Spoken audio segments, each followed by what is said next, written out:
അസ്സലാമു അലൈക്കും വറഹ്മത്തുള്ളാഹി വബറകാതുഹു. ഞാനിപ്പോൾ ഉള്ളത് മദീനയിൽ തന്നെ അധികം ആരും കണ്ടിട്ടില്ലാത്ത റസൂലുള്ളാഹി സ്വല്ലല്ലാഹു അലൈഹി വസല്ലമയുടെ തോട്ടത്തിലാണ്. അതായത് ഈ അടുത്ത കാലത്താണ് പബ്ലിക്കിനായിട്ട് തുറന്നു കൊടുത്തത്.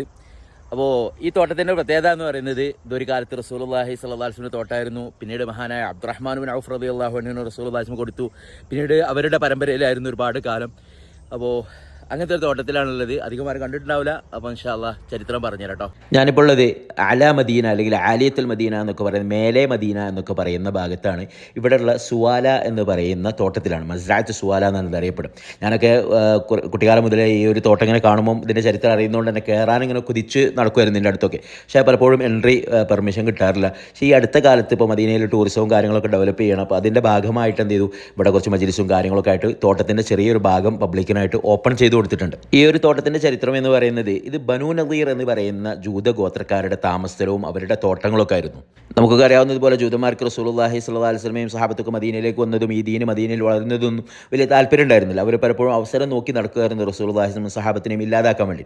അപ്പോൾ ഒരിക്കൽ റസൂലുള്ളാഹി സ്വല്ലല്ലാഹു എന്തോ ഒരു കാര്യം ചർച്ച ചെയ്യാൻ വേണ്ടിയിട്ട് മഹാനായ അബൂ സിദ്ദീഖ് റളിയല്ലാഹു അൻഹു, ഉമർ റളിയല്ലാഹു അൻഹു അടക്കമുള്ള കുറച്ച് സഹാബത്തിനെയും കൂട്ടിയിട്ട് ഈ ബനൂ നദീറുകാരുടെ കോട്ടയിലേക്ക് വരികയും അവിടെ ഇരുന്ന് ചർച്ച ചെയ്യുന്നതിൻ്റെ ഇടയ്ക്ക് അക്കൂട്ടത്തിൽപ്പെട്ട കുറച്ച് പേര് നോക്കി ഇത് നല്ലൊരു അവസരമാണ് റസൂലുള്ളാഹി സ്വല്ലല്ലാഹു വധിക്കാൻ. കാരണം കൂടുതൽ സഹാബത്തും കാര്യങ്ങളൊന്നും ഇല്ലാതെ റസൂലുള്ളാഹിനെ കിട്ടുകയാണ്. അപ്പോൾ അവർ നോക്കുമ്പോൾ റസൂലുള്ളാഹി ഇരിക്കുന്നതിൻ്റെ ആ കോട്ടയുടെ മുകളിൽ വലിയൊരു കല്ലുണ്ട്. അത് റസൂലുള്ളാഹിന്റെ തലയിൽ കിട്ടാൽ എന്ത് ചെയ്യും, റസൂലുള്ളാഹി വധിക്കപ്പെടും. അതോടുകൂടി ഈ ദീനും കാര്യങ്ങളൊക്കെ മദീനയിൽ ഇല്ലാതായിക്കോളും. അങ്ങനെ അവർക്ക് ചിലർക്കൊക്കെ അത് തോന്നുകയും ഒരാൾ എന്ത് ചെയ്തു, അതിൻ്റെ മുകളിലേക്ക് കയറുകയും ചെയ്തു എന്നാണ്. ആ സമയത്ത് ജിബ്രീൽ അലൈഹിസ്സലാം വന്ന് റസൂലുള്ളാഹിക്ക് ആ കാര്യം അറിയിച്ചു കൊടുക്കുകയും അങ്ങനെ റസൂലുള്ളാഹി സ്വല്ലല്ലാഹു അലൈഹി വസല്ലമക്ക് ഖാദിൽ ഹാജാത്ത്, ബാത്റൂം കാര്യങ്ങളൊക്കെ പോകണം എന്നുള്ള രീതിയിൽ അവിടെ നിന്ന് എണീക്കുകയും പിന്നെ പുറത്തേക്ക് ഇറങ്ങിയിട്ട് പെട്ടെന്ന് തന്നെ മദീനയിലേക്ക് തിരിച്ചു പോകും. അതായത് ഇത് മദീനയുടെ ഒരു മേലെ മദീനയാണ്.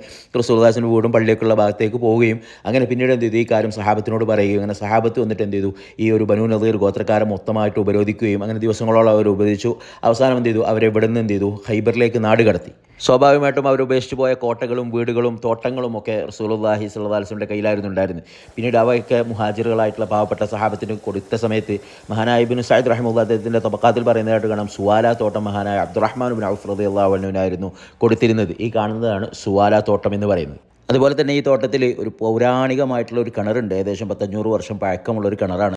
ഇപ്പോഴും ധാരാളം വെള്ളവും കാര്യങ്ങളൊക്കെ ഉണ്ട്. അതുപോലെ തന്നെ കിണറിനോട് അടുത്ത് തന്നെ ഒരു ബിർക്ക, ഒരു കുളം ഉണ്ടാവും. ഇത് ഒരുവിധം എല്ലാ തോട്ടത്തിലും ഉണ്ടാവും കേട്ടോ. അത് പറയപ്പെടുന്നത് വെച്ചാൽ ഇവിടുത്തെ വെള്ളം ഉപ്പുരസമുള്ള വെള്ളം ഡയറക്റ്റ് തന്നെ നേരെ ചെടികൾക്ക് ഒഴിച്ചാൽ ചിലപ്പോൾ ചെടികൾക്ക് അത് ഡേഞ്ചർ ആയതുകൊണ്ട് ഇതുപോലെ ഒരു കുളത്തിൽ കളക്ട് ചെയ്യുകയും കുറേ ദിവസം വെച്ച് വെയിലൊക്കെ കൊണ്ടതിന് ശേഷം ആ വെള്ളത്തിൽ ഉപ്പുരസൊക്കെ കുറച്ച് മാറി അതിൻ്റെ ഇതൊക്കെ റെഡി ആയതിന് ശേഷമാണ് ചെടികൾക്ക് കൊടുക്കാൻ വേണ്ടിയിട്ടാണ് ഇത്ര ഈ ഒരു കുളം ഉണ്ടാക്കുന്നത്. അല്ലാഹു അലം, അങ്ങനെ പറയപ്പെടുന്നു.